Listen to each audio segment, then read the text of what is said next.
Hi there students.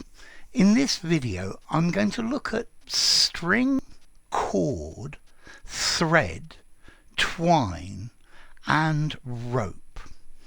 Okay, string. This is string, yeah? String.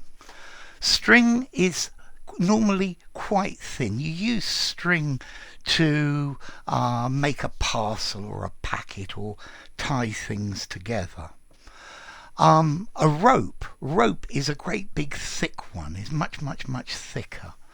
And you'd use a rope to tie a boat or to maybe tie an animal up somewhere. Yeah, you wouldn't use string. String's the little one, rope's the big one. Okay, then we have twine. Well, as a verb, to twine, it means to twist together. And this you could probably call twine as well. Twine is when you take several threads, thin little ones, and you twist them together. And then you take several of those and you twist them together again. And that is twine. Yeah, it's a string made of two or more pieces of string twisted together. Garden twine, a ball of twine. Yeah, twine together. And then cord. Cord is normally thicker. You could have an electrical cord, but a cord, it's somewhere between a string and a rope. You might tie your dog with a cord. You're not going to break a cord, but it's not this great big thick one as well that's a rope. So yeah, a cord.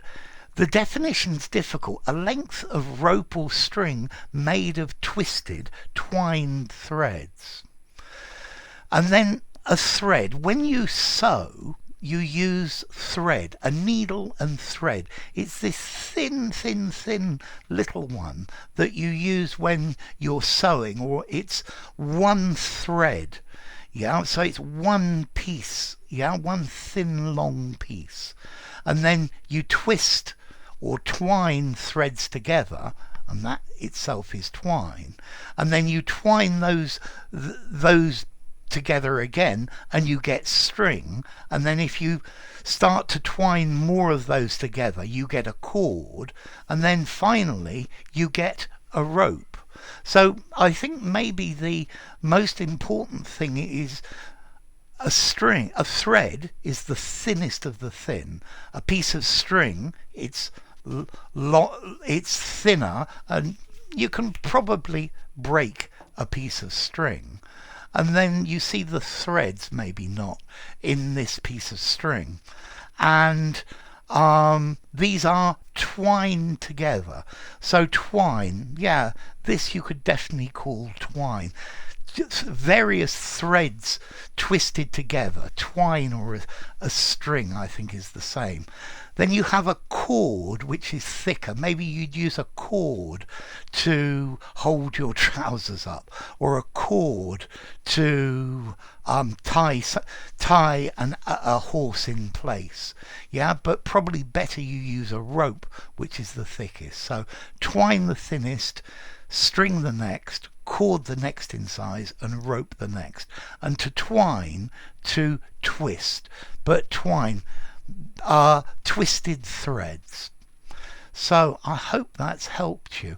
Let's see, I would say these are all neutral formality words and you can use them anywhere. I think the word twine for string is probably the most unusual. Yeah, but the others, these are all five in formality. So anyway, there you go. Twine, string, cord, thread and rope.